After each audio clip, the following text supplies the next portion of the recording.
Dobra, dzisiaj Q&A. Będą pytania, które wam zadaliśmy, które wy nam zadaliście. Ja dopiero wstałem, musieliśmy odespać 10 godzin.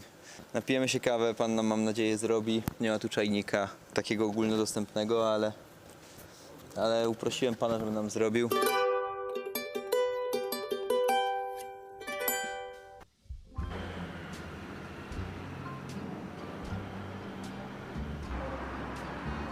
No dobra, generalnie będziemy mieli dzisiaj Q&A. Jesteśmy w miarę ładnym hostelu. Musimy sobie poprać rzeczy i załatwić kilka spraw. Mikrofon musimy kupić na Bluetooth, żeby w końcu z tym kablem i trzeszczenie, żeby przeszedł tego kres. Więc dostaliśmy kilka pytań na YouTubie, na Facebooku, na Instagramie. Tu postaramy się na nie odpowiedzieć i co, Ewa? Zacznijmy, dobrze. Pytanie, które jest pytaniem zbiorczym. Kim jesteśmy? Ile mamy lat? Jak się poznaliśmy? Ile jesteśmy razem? Jaka jest nasza historia? Co robiliśmy przed wyjazdem? Jezu, to już takie długie. A to najpierw pierwsze. Po kolei. Kim jesteśmy?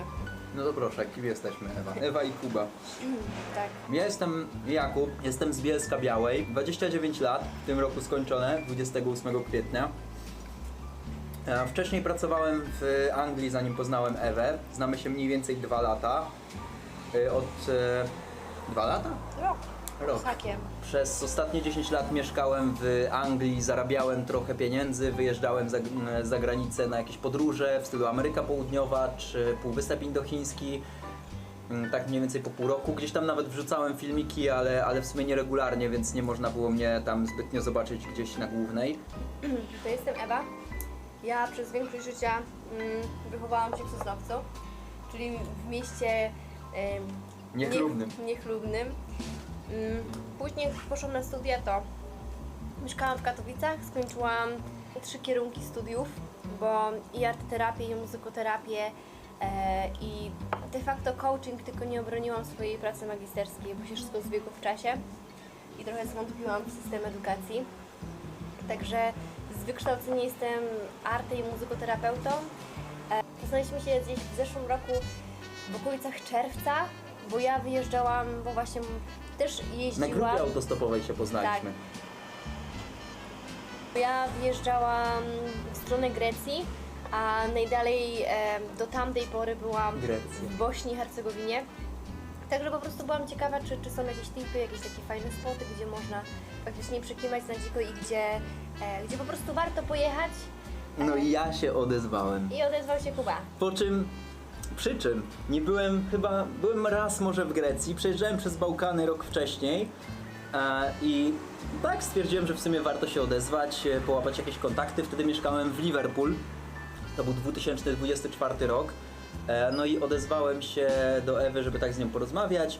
Potem zaczęliśmy jakoś tak głębiej rozmawiać. Jak Kuba do mnie napisał i gdzieś tam tematy nam się kleiły, to stwierdziłam spoko, on lubi gadać, ja lubię gadać, to sobie pogadamy.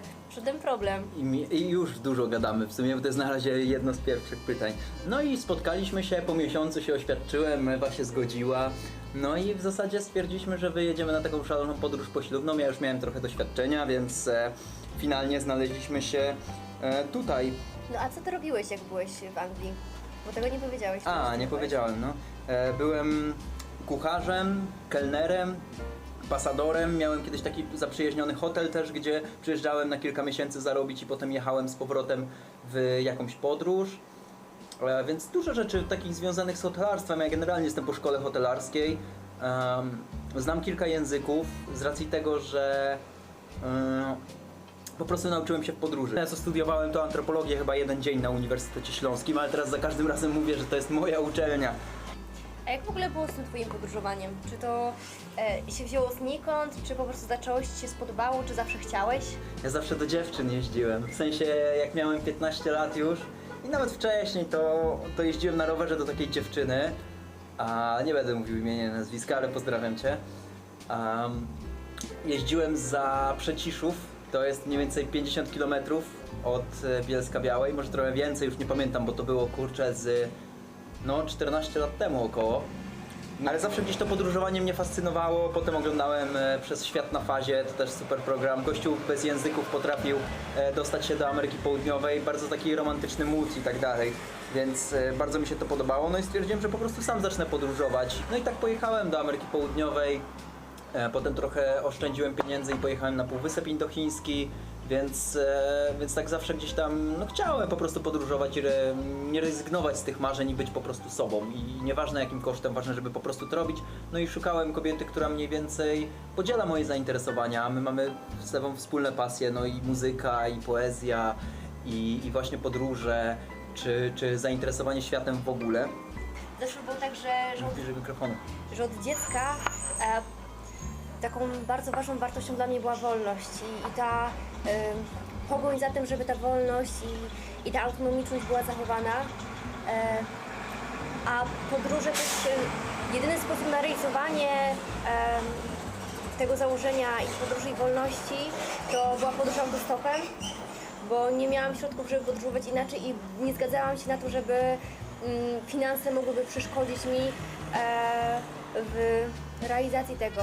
Nie zgadzałam się na to, że pieniądze w ogóle mogą być przeszkodą do czegokolwiek. A dlaczego wybraliśmy te kraje? O, czemu wybraliśmy te kraje? W sumie teraz tak naprawdę dopiero wychodzi. My jedziemy teraz do Gruzji, potem jedziemy do Armenii. W Gruzji będziemy wyrabiać wizę do Iranu. Jedziemy do Armenii, z Armenii do Iranu i jeżeli dostaniemy do Pakistanu i do Indii wizę, taką, którą można dostać, bo e-wiza jest do Pakistanu, a do Indii trzeba mieć pieczątkę. No, taką naklejkę w zasadzie. I trzeba to robić w konkretnym miejscu, więc z racji tego, że my podróżujemy i jesteśmy cudzoziemcami w tych krajach, no to trochę tak niechętnie dają te naklejki, więc spróbujemy to zrobić w Gruzji. Jaki jest cel naszej podróży? O, to ty możesz powiedzieć. To się stanęło na mieście Adelaida w Australii. Jak radzimy sobie z tęsknotą za rodziną, przyjaciółmi, jak dbamy o te relacje? O, dopiero miesiąc. Generalnie kryzysy w podróży przychodzą tak mniej więcej po 3 miesiącach. Na razie jest jeszcze luz, na razie się cieszymy, że w ogóle wyjechaliśmy z Katowic, że dojechaliśmy tu stopem, na razie jest ciepło, to jest jeden z takich pierwszych krajów, które mamy, więc na razie jest fajnie, chociaż chyba za znajomymi tak tęsknimy. Ja generalnie przez 10 lat tak podróżowałem, więc jakoś w miarę sobie z tym radzę, a ty? No, ja doświadczam faktycznie takiego poczucia tęsknoty i pewnej samotności przede wszystkim w kontekście językowym, bo o ile Kuba mówi biegle po angielsku czy hiszpańsku i z tymi ludźmi łapie kontakt i też po prostu ma inną mentalność. Po rosyjsku nawet ostatnio trochę mówię. To mi jest trudno z tym, że mnie bardzo regulują rozmowę i chyba za tym najbardziej tęsknię. Zobaczymy, jak będzie potem. Teraz jesteśmy tutaj, gdzie spotykamy się z moją siostrą, z jej chłopakiem, więc też trochę rozmawiamy po tym polsku, a też Polacy są wszędzie, tak samo jak poznaliśmy Piotrka w najtańszym hostelu Z którym się spotkamy Istambule. prawdopodobnie w Gruzji. Tak, więc to są takie momenty, gdzie faktycznie można odpocząć w swoim własnym, ojczystym języku. A co jest najtrudniejsze w podróży? To jest pytanie od widzów? Fajnie to Tanner powiedział, u którego my mieszkaliśmy, że myśmy go zapytali o naturalne składniki, a on powiedział, kurczę, człowieku, przecież wszystko to jest natura. I tak samo podróż, no wszystko to jest podróż. Zależy jaka, co jest najtrudniejszego w naszej podróży. Myślę, że smród, nie mycie się czasami, że pocisz się, pocą ci się powieki, chciałbyś wskoczyć do basenu, a nie możesz, że nie można stopa złapać, że ludzie są czasami dziwni i że nie słuchają w ogóle, co się do nich mówi i że musisz naprawdę z agresją do nich wyskoczyć, bo mieliśmy już takie sytuacje, że ktoś w ogóle nie słuchał i z łapami do nas wyskakiwał, a będzie tylko gorzej. Chyba najtrudniej jest zacząć. Dla mnie chyba najtrudniejsze jest deprywacja snu, że faktycznie często jest tak, że szczególnie jak śpimy pod namiotem, czy jak jesteśmy na jakiejś wolontariacie, że często do późna w nocy robimy jakieś swoje rzeczy, sklejamy filmy, a potem z rana wstajemy i faktycznie tego snu jest niewiele.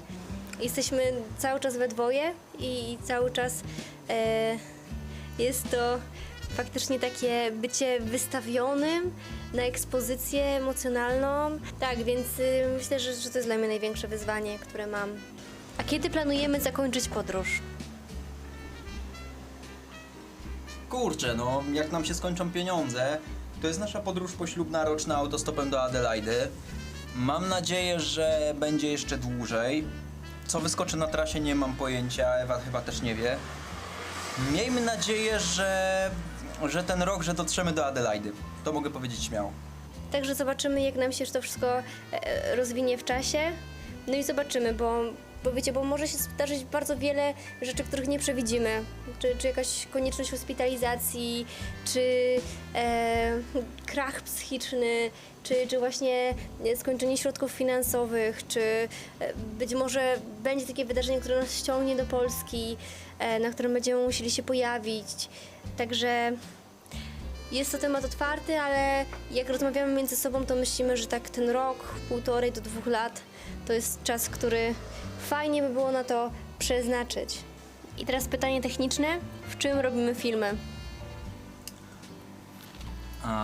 Montujemy filmy w DaVinci Resolve. Już mówię montujemy, bo Ewa też zaczęła montować. Bardzo polecam program, jest darmowy, można go ściągnąć na Windows. Ma bardzo dużo fajnych rzeczy, do samego montowania jest super, jeśli chodzi o jakieś przejścia, no to tam może być trochę trudniej, może się trochę zawieszać, ale do takich podstawowych rzeczy, które my mamy, no to spoko.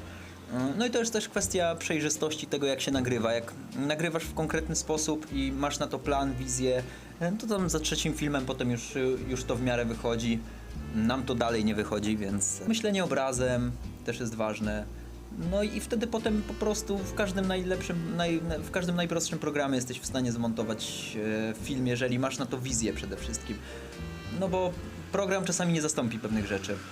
No i to jest to. A kiedy live? Na razie wrzucamy Q&A, potem będzie kilka filmów z podróży i potem wrzucimy live'a. No i tak, dokładnie. Teraz też uruchomiliśmy w sumie możliwość wysłania nam kawy latte, żebyśmy mogli wam wysłać pocztówkę, także będziemy w Gruzji, w Armenii, potem w Iranie, także jak ktoś chce pocztówki z tych krajów, no to wysyłać, tam trzeba napisać w opisie imię i nazwisko i swój adres zamieszkania i wtedy wyślemy wam pocztówkę. I tyle. No, pozdrawiamy was serdecznie z tego miejsca. Samą Turcję myślę, że bardzo polecamy. Jeśli chodzi o Altanię, nie polecamy Altanii. Było duszno, śmierdząco, ale sama Alania jest fajna. Jak ktoś zastanawia się, czy tu przylecieć, przylećcie, bo jest naprawdę fajnie. Ceny są troszeczkę niższe, także spoko.